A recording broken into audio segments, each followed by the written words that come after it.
with the question number 9 of unsolved sum. LPP 2 का question number 9 unsolved का हम लोग ले रहे हैं. इसमें पहले LPP फॉर्मुलेशन है एंड जब LPP बन जाएगा तो उसको हम लोग ग्राफिकल मेथड से सॉल्व करेंगे.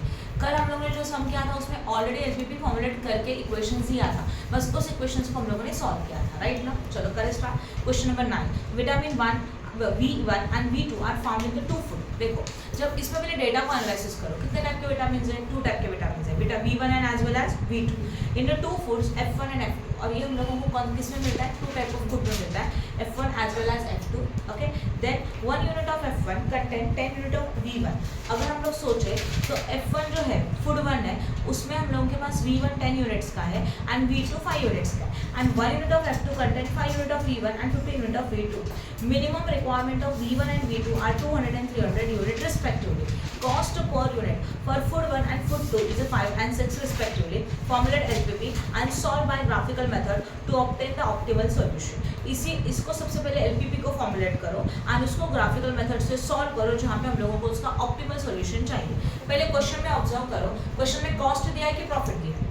क्या दिया? कॉस्ट. तो दिस इज ऑब्जेक्ट फंक्शन क्या हो जाएगा? मिनिमाइजेशन. राइट. तो जब भी आप LPP को फॉर्मुलेट करेंगे तो LPP को फॉर्मुलेट करने से पहले क्या लिखा जाता है? लेट. हाँ या ना. या तो हम लोग टेबल बना देंगे, लेट से स्मार्ट में स्टार्ट करेंगे. अभी 2 टाइप के फूड है, F1 as well as F2. उसी के साथ 2 टाइप के विटामिन है, इसलिए V1 एंड V2. ये कॉलम तो समझो. राइट ना. अब डेटा को ऑब्जर्व करो, क्या देके रखा है? 1 unit of F1 contain 10 unit of V1 and 5 unit of V2.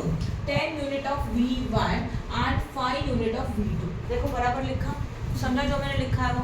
ध्यान दो. क्लियरली बोला था फूड 1 है, इस फूड 1 में V1 के 10 यूनिट है एंड V2 के 5 है, ये लिख दिए. उसके बाद उन्होंने दिया क्वेश्चन में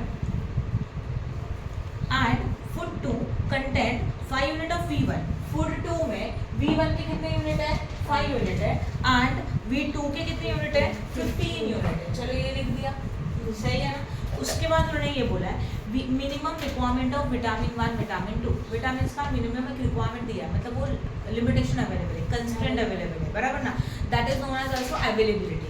V1 एंड V2 का मिनिमम रिक्वायरमेंट चाहिए 200 एंड 300. अब ये V1 V2 के लिए दिया है तो उसको V1 एंड V2 के नीचे लिखेंगे. राइट. तो यहाँ लिखेंगे 200 और यहाँ लिखेंगे 300. This is your availability. ये हमारा अवेलेबिलिटी है. राइट. मतलब मिनिमम अगर आप फूड को कंज्यूम करते हो तो विटामिन 1 200 यूनिट का होना ही चाहिए एंड विटामिन 2 300 यूनिट का इंटेक होना ही चाहिए, जो भी डेली हो या तो 1 आवरली जो भी दिया है. ओके. फिर उन्होंने फूड 1 का कॉस्ट देख रखा है. फूड 1 का कॉस्ट है 5 एंड फूड 2 का कॉस्ट है 8 दिया है ना. तो उसको फूड 1 के सामने लिखना चाहिए, तो 5 एज वेल एज 8. अब डेटा समझा, टेबल क्लियर हो गया, बराबर है. अब सबसे पहले लिखेंगे let x1 is equal to number of units of what? Yes, number of units of what? F1. कैसे डिसाइड करेंगे कि आप किसको x1 x2 एज्यूम करेंगे? जिनके लिए आपको कॉस्ट या तो प्रॉफिट देके रखा है ना, उनको हम लोग x1 x2 एज्यूम करेंगे, बराबर है. तो अभी हम लोगों को कितना नंबर ऑफ यूनिट फूड 1 का कंज्यूम करना चाहिए? That is known as x1. Clear हो रहा है? Then x2 is equal to number of unit right of what? Food 2. ये समझ में आया? अब हम लोग लिखेंगे हमारा objective function. What is your objective function? पता है तुम लोगों को. ऑब्जेक्टिव फंक्शन में आना चाहिए कॉस्ट है, that is minimization of z is equal to 5x1. अब देखो आपने इसको x1 एज्यूम किया, इसको x2 एज्यूम किया, है ना. तो 5 is a cost for per unit and x1 is a number of unit. Right. इसके लिए क्या किया? 5x1 plus what? 8x2. खत्म, बराबर ना. ये हो गया हमारा ऑब्जेक्टिव फंक्शन. अब हम लोग लिखेंगे what? Subject to constraint. Right है. सब्जेक्ट टू कंस्ट्रेंट में क्या क्या आएगा? लिमिटेशन आएगा. सबसे पहले देखो, अभी हमने इसको x1 एज्यूम किया, इसको x2 एज्यूम किया, तो इसका मतलब हम लोगों को एट ए टाइम क्या 2 टाइप के फूड्स को कंज्यूम करना पड़ेगा? फूड 1 को भी और फूड 2 को भी. कैसे करेंगे? कितना यूनिट? 10x1 plus 5x2. एक इक्वेशन में ना x1 x2 दोनों आना चाहिए. तो आप लॉजिक अप्लाई कर सकते हो कि मैं ऐसे इक्वेशन नहीं बना सकती. अगर मैंने ऐसे इक्वेशन बनाया तो 10 एंड 5 दोनों x1 आता है, हाँ या ना. एक इक्वेशन में x1 x2 दोनों होना चाहिए. तो अगर ये x1 ये x2 है तो इक्वेशन कैसे बनेगा? ऐसे. क्लियर हो गया? यस और नो. तो हम लोगों ने क्या लिखा?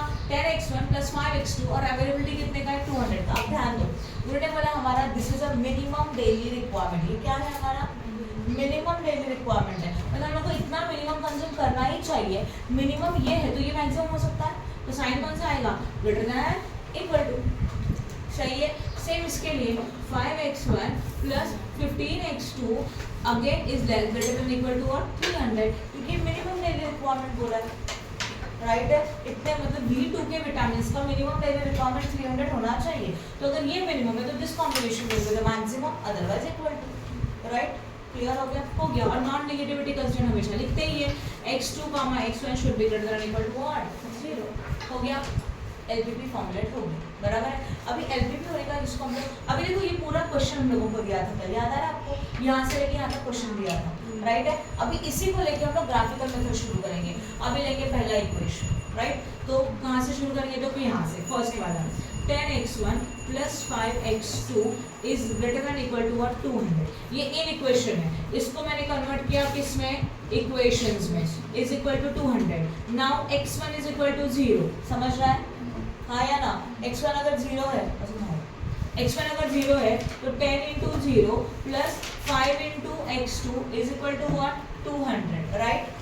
समझा, ओके। तो 10 इंटू 0 0, 5x का 5x2 रहेगा और ये 200, x2 is equal to 200 divided by 5। करो 200 डिवाइड बाय 5, 40, चेक करके देखो 40 आ रहा है, आया ना। तो इसका मतलब देखो ये एक पॉइंट हो गया। अब हम लोग उसी वक्त दूसरा निकालेंगे, what, x2 is equal to what, 0 लिया। अगर x2 0 ले लिया तो 10x1 plus 5 into what, 0 is equal to what, 200। सही है। अभी 10x1 ऐसे ही रहेगा, प्लस 0 बन जाएगा 200, x1 is equal 10x1 is equal to 200, तो x1 is equal to 200 divided by 10, right. समझा, and then you got x1 is equal to what, 20। समझा। अब देखो टेबल में यहीं पे बना रही हूँ, A पॉइंट है, B पॉइंट है, एक x1 था, एक x2 था, सही है। A को मैंने कितना एज्यूम किया, जब x1 को 0 एज्यूम किया, जब x1 को 0 लिया तो x2 कितना आया था, 40, और जब x2 को 0 लिया तो x1 कितना आया, 20। This is our first table. समझा, पहला हो गया। अब दूसरा इक्वेशन लेंगे, कौन सा वाला, ये वाला। सेकेंड इक्वेशन है 5x1 plus what, 15x2 is greater than equal to what, 300। इसको हम लोग लिखेंगे 5x1 plus 15x2 is equal to 300। सही है, राइट। अब हम लोग एज्यूम करेंगे क्या, x1 इज इक्वल टू 0, तो 5 into 0 plus 15x2 is equal to what, 300। तो x2 is equal to 300 divide by 15, कितना आता है, 20। सही है, समझा कि नहीं समझा। 15 2 30, एक 0 कैरी हो गया, राइट। अब यहाँ पे क्या आएगा, x2 इज इक्वल टू 0 आएगा, तो 5x1 plus 15 into 0 is equal to what, 300। तो 5x1 is equal to 15 into 0 तो 0 बन जाएगा ना, तो नहीं लिखा हम लोगों ने। तो x1 is equal to 300 divided by what, 5, 5 6 30, तो कितना आ गया, 60, राइट है। समझा। तो आपको और 2 पॉइंट मिल गए, तो लिखेंगे C as well as D, जिसमें x1 है, x2 है। जब मैंने x1 को 0 एज्यूम किया था तो x2 20 मिला था, x2 को 0 एज्यूम किया तो x1 कितना मिला, 60 मिला। सही है। प्रॉपर टेबल ड्रॉ करो, आपके पास जगह है तो। समझा यहाँ तक, 2 इक्वेशन थे, नॉन नेगेटिव तो आता नहीं, पॉइंट्स खत्म। अब क्या करने का है, डायग्राम ड्रॉ करना है, राइट ना। अभी डायग्राम में यहीं पे ड्रॉ करें, सही है। डायग्राम ड्रॉ करने के लिए क्या आता है आपको पता है अच्छी तरह से, दिस इज योर डायग्राम। एक को हम लोग एज्यूम करेंगे x1 और यहाँ पे क्या एज्यूम करेंगे, x2। नाउ लिसन, पॉइंट्स को ऑब्जर्व करो, देन जाके पॉइंट अलॉट कर सकते हो। 40 20 60 आ रहा है, तो 10 का डिफरेंस देंगे, 10 20 30 40 50 60, राइट ना। तो ये रहेगा 0 ओरिजिन 1 2 3 4 5 6 7, 1 2 3 4 5 6 7, तो 10 20 30 40 50 60 70, and here also 10 20 30 40 50 60 as well as what, 70. Then कुछ डाउट है इसमें, समझा, क्लियर है। आगे जाते हैं। अब क्या अवेलेबल है, x1 क्या है, अभी पॉइंट्स को अलॉट करते हैं। x1 0 था तो x2 कितना था, तो x1 मतलब ये 0 था तो 40 यहाँ पे आएगा x2 पे, और इसको लिखेंगे a 0, 40, लिखना भूलना मत, तुरंत उसी वक्त लिखना। सारे पॉइंट अलर्ट करने के बाद लिखने जाओगे तो कंफ्यूजन होगा, पता नहीं चलेगा कौन सा पॉइंट कौन सा। तो जैसे आप उसको डॉट करते हो उसी वक्त उसका नंबर भी लिखना चाहिए, तो उसका मेजरमेंट क्या है। बी के लिए 20 0, तो 20 कहाँ पे x1 पे है, तो ये वाला पॉइंट है, तो बी पॉइंट है जो कि 20, 0 है, और इन दोनों को कनेक्ट करके एक लाइन ड्रॉ किया जाएगा। सही है ना, समझा कि नहीं समझा। और ये लाइन को हम लोगों को क्या लिखने का है, उसका इक्वेशन। कौन सा इक्वेशन से लाइन बना, ये वाला। तो यहाँ लिखा ऐसे तो भी चलेगा, आपको लगता है कि यहाँ ऐसे लिख सकते हैं 10x1 plus what 5x2। Sign लिखना बहुत जरूरी है, less than greater than equal to 200, पता चले ये इस इक्वेशन का है, राइट। ये क्लियर हो गया। अब दूसरा इक्वेशन का दूसरे पॉइंट 0 20, 0 यहाँ पे तो 20 यहाँ पे, this is the C 0, 20। This one is our D 0, 60 and 0, तो 60 यहाँ पे जाएगा, राइट है। ये डी बनेगा 60 आज कॉमा और 0।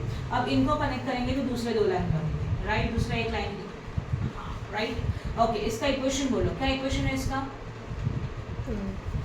5x1 plus 15x2 is greater than equal to what 300। Sign को ऑब्जर्व करो, ये साइन कौन सा है, ग्रेटर देन वाला है। मैंने आपको कल लॉजिक बताया था कल, क्या अगर लेस देन साइन रहेगा तो अपना जो शेडेड एरिया होता है वो टुवर्ड्स द ओरिजिन होता है, और ग्रेटर देन का रहेगा तो अपोजिट टू द ओरिजिन, बराबर है। तो इसको ऑब्जर्व करो, ये जो लाइन है ये वाला लाइन, उसके लिए अपोजिट टू द ओरिजिन मतलब ये वाला पूरा शेडेड एरिया रहेगा, हाँ या ना। और इसके लिए ये वाला पूरा शेडेड एरिया रहेगा, क्योंकि दोनों का साइन सेम है, राइट। दोनों का कॉमन कौन सा एरिया आ रहा है पता है, ये वाला, इसका आगे का पूरा।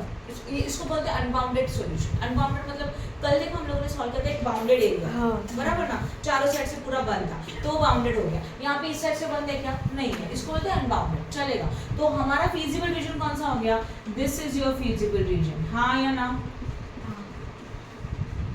जो सब में कॉमन है, this is your feasible reason. यहाँ से लेके यहाँ तक मतलब ये वाला पॉइंट, राइट, देन ये वाला पॉइंट, एंड फिर ये आगे, और फिर ये यहाँ, समझ में आया, this is your feasible reason. तो फीजिबल रीजन का नाम क्या रहेगा, एक ये पॉइंट, कौन है ये, एक, यहाँ पे पॉइंट का नाम नहीं है, डी तक हो चुका है, इसको हम लोग ई नाम लिख देते हैं, और ये वाला है, सही है। तो feasible region is equal to क्या रहेगा, A then what E and then what D, this is your feasible region. Clear हो गया, समझा। जो हमारा फीजिबल रीजन होता है वो सबके अंदर आता है, मतलब कॉमन रीजन को हम लोग क्या बोल सकते हैं, कॉमन शेडेड रीजन को हम लोग फीजिबल रीजन बोल सकते हैं। क्लियर हो गया, ओके। अब मुझे सबका वैल्यू चाहिए, ए का वैल्यू है, डी का वैल्यू भी है, ई का वैल्यू है क्या, नहीं है, तो ई का वैल्यू निकालना पड़ेगा। तो ई पॉइंट ये है, जब भी मुझे हम लोगों को किसी पॉइंट का वैल्यू निकालना है तो ये सोचो कि ये ई पॉइंट कौन से दो लाइन के इंटरसेक्शन से बना है, राइट। तो ये दो लाइन है, इनके इंटरसेक्शन से ये बना। कभी कभी यहाँ पे 3 लाइन भी होती है ना, तो वही 2 लाइन चाहिए जिनकी वजह से ये पॉइंट क्रिएट हुआ। इंटरसेक्शन मतलब एक दूसरे को क्रॉस करने के बाद जो पॉइंट आता है उसको इंटरसेक्शन बोलते हैं, बराबर है। तो ये पॉइंट कौन सा हुआ, ये 2 लाइन का इंटरसेक्शन है। तो चलो पहले पॉइंट लिख देते हैं, सही है ना, इक्वेशन लिख देते हैं। वही इक्वेशन है पहला वाला 10x1 यस और नो, प्लस यहाँ से बताओ plus 5x2 is equal to what 200। अब इक्वेशन चाहिए ना, इसमें इक्वल टू का साइन दिया, x1 plus 1 15x2 is equal to what 300। अब ऑब्जर्व करो, कल के सम का पहला सम था, तो इसमें डायरेक्टली हम लोगों का x1 x2 क्या था, इक्वल था, राइट ना, मतलब सिमिलर था। यहाँ पे ऑब्जर्व करो, इन दोनों को अगर मुझे माइनस करने का है तो ये दोनों सेम है क्या, नहीं है, ये दोनों सेम है क्या, नहीं है, तो किसी को तो सेम करना पड़ेगा। तो अभी हम लोग कर सकते हैं कि इस 5 को हम लोग 15 बना सकते हैं, 3 से मल्टीप्लाई करके 5 3 15, या तो इसमें इसको आप 10 बना सकते हो, कुछ भी चलेगा, पर नॉर्मली हम लोग मिडल वाले को करेंगे, बराबर ना। तो हम लोग अभी क्या लिखेंगे, this is known as equation 1 and this is known as our equation 2। तो अभी हम लोग लिखेंगे इक्वेशन 1 मल्टीप्लाई विथ व्हाट 3, क्यों 3, क्योंकि बीच में का नंबर हम लोग को 15 चाहिए। तो जब x2 15 बनेगा फर्स्ट इक्वेशन में और सेकंड इक्वेशन में ऑलरेडी ये 15 है, तो 15 कैंसिल हो जाएगा, तो आगे जाके इक्वेशन सॉल्व हो जाएगा। क्लियर हो रहा है, दोनों x1 या तो x2 दोनों को सेम बनाने का, दोनों में से किसी एक। ओके, नाउ मल्टीप्लाई बाय 3 लिखेंगे तो कैसे लिखेंगे, 3 10x1 plus 5x2 is equal to 200, right है। देखो 3 से हम लोग पूरे इक्वेशन को मल्टीप्लाई करेंगे, ओके, मतलब 10 into 3 कितना हो जाएगा 30x1 प्लस 5 3 जा 15x2 प्लस 3 2 जा 6, ये बना हमारा equation number now 4, third not 4, multiply by करके, समझा यहाँ तक? अभी हम लोग ये बोल सकते हैं कि थर्ड इक्वेशन में से अगर सेकंड को सब्ट्रैक्ट किया तो आंसर मिल सकता है। दो इक्वेशन का एडिशन तो सब्ट्रैक्शन करना है, तो यहाँ लिखेंगे equation 2 subtracted from equation third में से 2 को माइनस करेंगे, तो पहला लिखेंगे 3 वाला equation, 30x1 plus 15x2 is equal to 600, ये हमारा थर्ड इक्वेशन है। इसमें से हम लोग 2 को माइनस करेंगे, 5x1 plus 15x2 is equal to 300। अभी आप बोलेंगे 3 में से 2 माइनस क्यों किया, उल्टा क्यों नहीं किया? उल्टा भी कर सकते हैं पर साइन माइनस में आया और माइनस माइनस कैंसिल करना पड़ेगा। ऑब्जर्व करो ना, ये 30 बड़ा था, यहाँ पे 600 हम लेटर है, तो उनको पहले लिखा और छोटे वाले को नीचे लिखा, उल्टा किया तभी भी आंसर सेम ही आने वाला है। ओके, नाउ सब्ट्रैक्ट करेंगे तो साइन यहाँ माइनस माइनस माइनस, ये समझा? ओके, नाउ 30 माइनस 5 कितना हो जाएगा? 25x1, और प्लस माइनस क्या होता है? माइनस, तो ये दोनों कैंसिल, क्योंकि ये प्लस है ये माइनस है। अभी इक्वल टू 600 माइनस 300, माइनस का साइन है, कितना मिलेगा? 300। Now 25x1 is equal to 300, चलो करो, x1 is equal to 300 divide by 25 करके देखो, मुझे बताओ कितना आ रहा है? 12 प्रॉपर डॉट 12 आया। तो x1 इज इक्वल टू 12 मिला, x1 का वैल्यू, चलो एक पॉइंट मिला तो दूसरा पुट कर सकते हैं, मतलब x1 का वैल्यू ऊपर के किसी भी इक्वेशन में डालो, आपको x2 मिल जाएगा। फिर डाल इक्वेशन नंबर 1, ठीक है ना? तो लिखेंगे put value of x1 in equation of what? First, तो 10 इंटू 12 प्लस 5x2, हाँ या ना, इक्वल टू व्हाट? 200। 10 इंटू 12 कितना आता है? 120 plus 5x2 is equal to 200। Now 5x2 is equal to, ये 120 प्लस है, यहाँ पे जाके क्या हो जाएगा? माइनस, सही है? 200 माइनस 120, तो 5x2 is equal to 200 minus 120 कितना?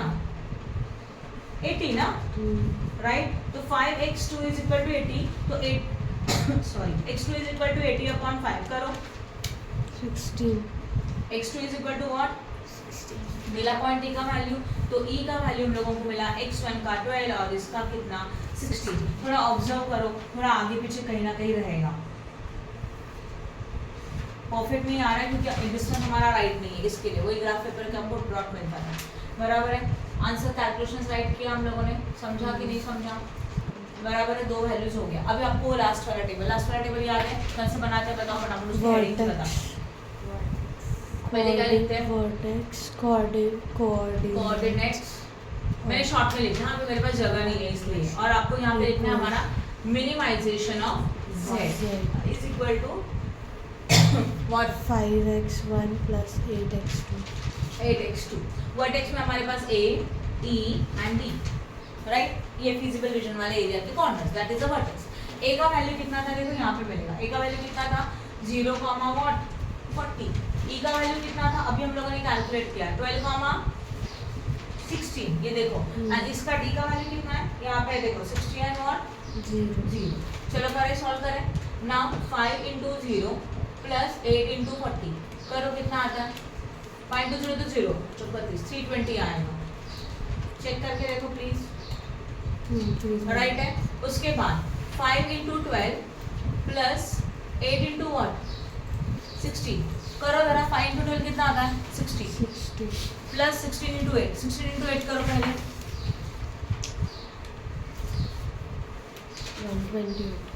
1 एडिशन करके बोला कि 16 इंटू 20 बोला सर, 16 इंटू 8 करो, 188 प्लस 60, अब करो एडिशन।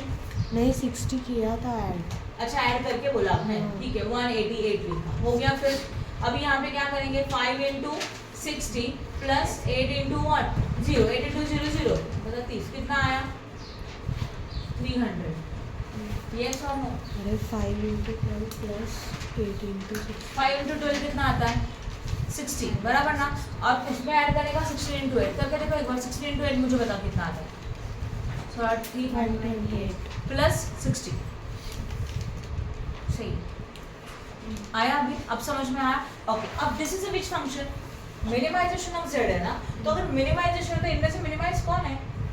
कौन से पॉइंट में मिनिमाइज आ रहा है? सेकंड वाले में, मतलब ये वाले पॉइंट में मिनिमाइज है. This is your optimal solution. समझ में आया? तो यहाँ पे लिखेंगे ऑप्टिमल सॉल्यूशन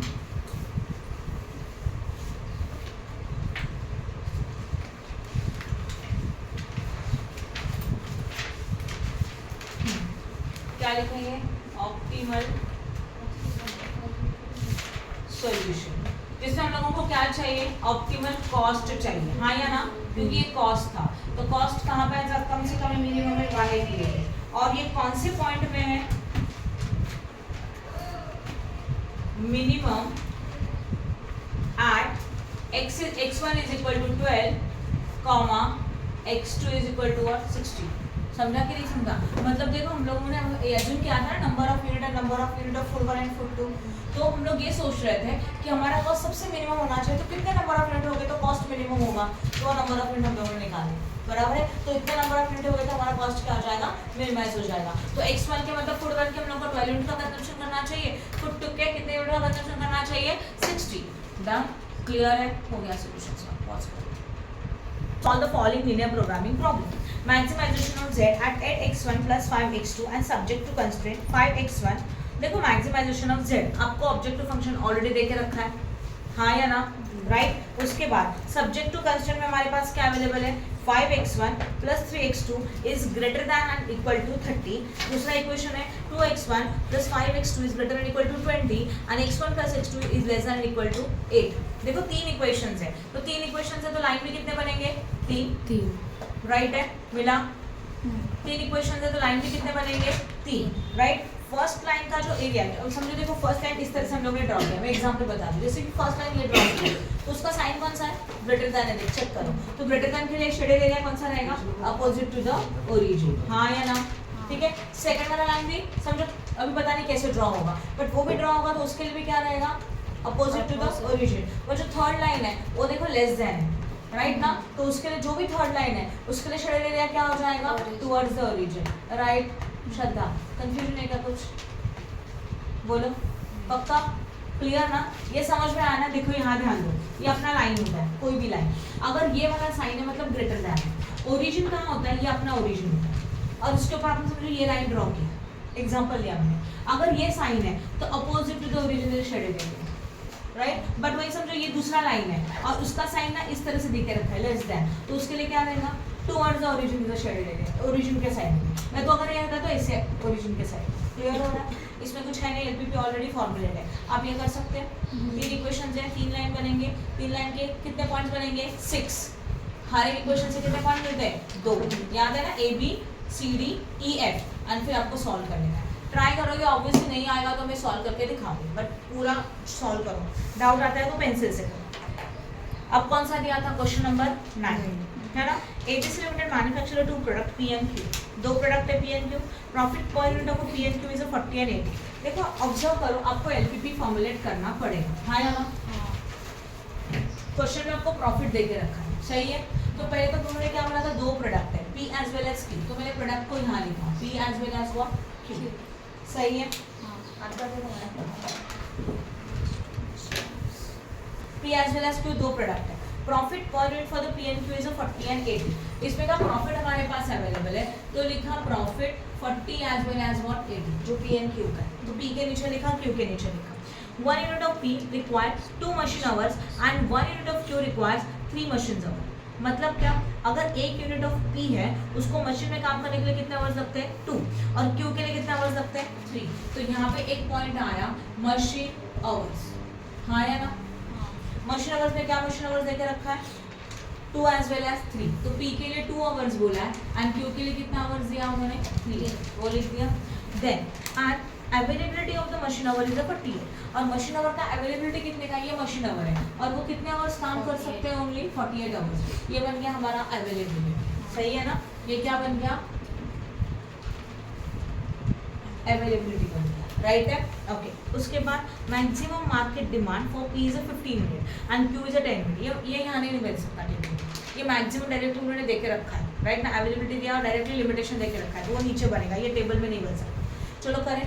सबसे पहले क्या एज्यूम करेंगे? Let x1 and x2. x1 is equal to number of units हाँ या ना, of product P and x2 is equal to number of units of product Q.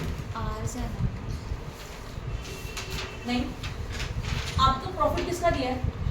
P and Q का, और P and Q क्या है? Product है, तो product है तो उसके लिए क्या आएगा? नंबर ऑफ यूनिट आएगा। समझ में आया? आपको जिस पॉइंट के लिए प्रॉफिट एंड कॉस्ट दिया उसी को आपको x1 x2 एज्यूम करना है। आपको प्रॉफिट अवेलेबल था पी एन क्यू के लिए, और पी एन क्यू ये प्रोडक्ट है, प्रोडक्ट के लिए क्या यूज होता है? Number of unit. अब समझ में आया? फिर आएगा what? Objective function. Objective function में प्रॉफिट है मतलब क्या होना चाहिए? Maximization of z। अभी देखो हम लोगों ने p को x1 एज्यूम किया था, हाँ या ना, और q को कितना लिया था? x2। तो इक्वेशन ऐसे बनेगा, एक इक्वेशन में x1 x2 दोनों आना चाहिए, राइट? तो 40 मतलब ये x1 प्लस 80 x2 हो गया प्रॉफिट मैक्सिमाइजेशन। फिर आता है सब्जेक्ट टू कंस्ट्रेंट। कंस्ट्रेंट का मतलब होता है लिमिटेशंस। क्या है सब्जेक्ट टू कंस्ट्रेंट में? पहला, पी प्रोडक्ट बनाने के लिए 2 आवर्स चाहिए मशीन के, बराबर ना? तो 2x1 प्लस 3x2 इज 48, बराबर ना? यहाँ 48 लिखा। नाउ हमारी मशीन मैक्सिमम 48 आवर्स के लिए काम कर सकती है, उससे ज़्यादा आवर्स के लिए काम नहीं कर सकती। तो this 48 is a maximum hours availability. अगर ये मैक्सिमम है तो ये क्या हो जाएगा? मिनिमम हो गया, लेस देन इक्वल टू। अभी देखो क्वेश्चन में क्या आ जाता है, second paragraph. Maximum market demand for P is 15 unit. Market में पी यूनिट के लिए मैक्सिमम डिमांड कितने का? 15, उससे ज़्यादा डिमांड नहीं है। तो पी मीन्स व्हाट? x1 था, तो x1 लिखा, 15 लिखा। मैक्सिमम डिमांड 15 है, तो 15 इज अ मैक्सिमम, तो sign is a what? Less than and equal to. सही है। Next one, and Q is a 10 unit, और Q के लिए कितना डिमांड है? 10 का है। तो अगेन Q मतलब x2 था, उसको डिमांड 10 है, तो 10 इज अ मैक्सिमम। इससे ज़्यादा मार्केट में प्रोडक्ट सेल नहीं हो सकता, तो दिस इज अ मैक्सिमम, तो this one is a minimum, right है? समझा कि नहीं समझा? And x1 x2 is less than equal to 0, right है? बन गया एलपीपी फॉर्मूलेशन। एक बार एलपीपी बन जाता है, और ये सिंपल सम है कि नहीं? कैसे? यहाँ पे देखो x1 का वैल्यू x2 का वैल्यू, तो आपका सम बहुत इजीली सॉल्व हो जाएगा। कर सकते हो, कर सकते हो। तर x1 x2 ची व्हॅल्यू दिली आहे तरी पण जे फर्स्ट इक्वेशन उसमें निकालना पड़ेगा। हाँ हाँ हाँ, x1 0 वो इसका खुद का वैल्यूज मिलेगा 2 पॉइंट, हाँ इनमें से एक पॉइंट, इनमें से एक पॉइंट। हाँ फिर आप डायग्राम ड्रॉ करेंगे, और जब आप मिडल में कोई पॉइंट आता है उसका वैल्यू निकाल के 2 इक्वेशन लेते हैं ना, तब ये वैल्यूज आ जाती है। समझा? सम्स करेंगे तो समझ में आएगा, नहीं समझा तो मैं करके दिखाऊंगा। क्लियर है? This is question number 9। Next कौन सा क्वेश्चन दिया था? 10। चलो 10 निकालो। अगेन इसमें main important is what? LPP formulation, बराबर ना? 10 बाद में करते हैं। और कौन सा दिया था बताओ जरा? 13 निकालो।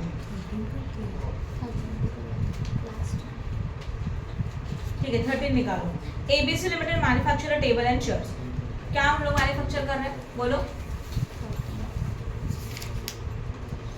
13 ना? Table and what?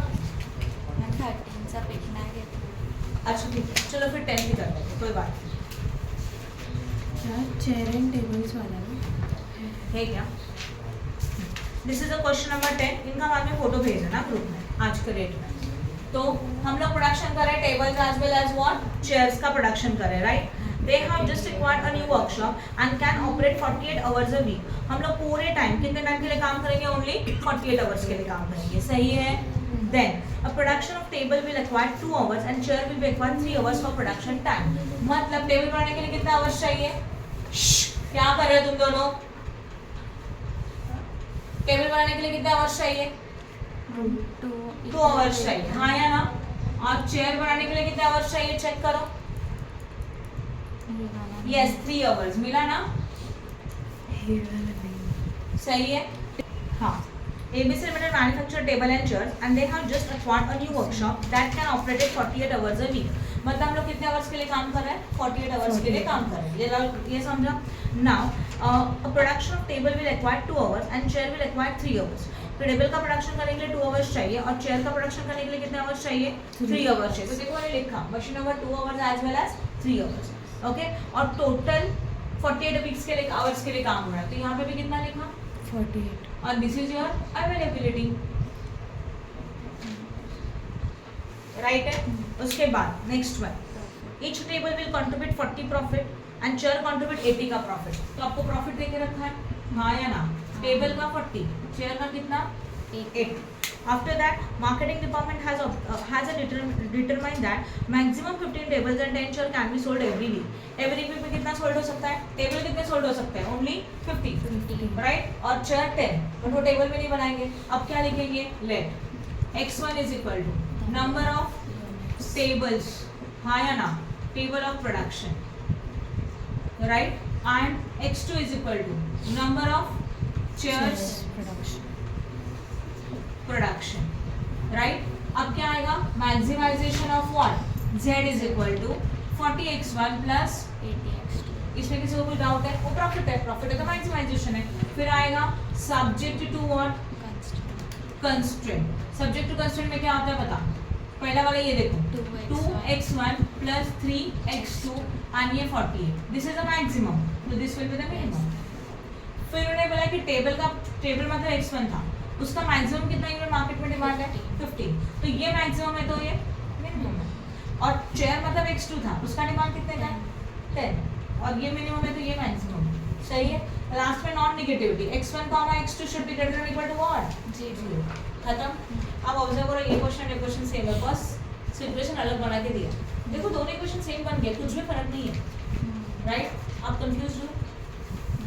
समझा? राइट है। अब ये मैंने एक्सप्लेन किया कौन सा वाला सब? 13 वाला। 10 वाला खुद से एक बार रीड कर लोगे, फिर मैं आने के बाद एक्सप्लेन करूँगी। इसको स्टॉप, पॉज करो।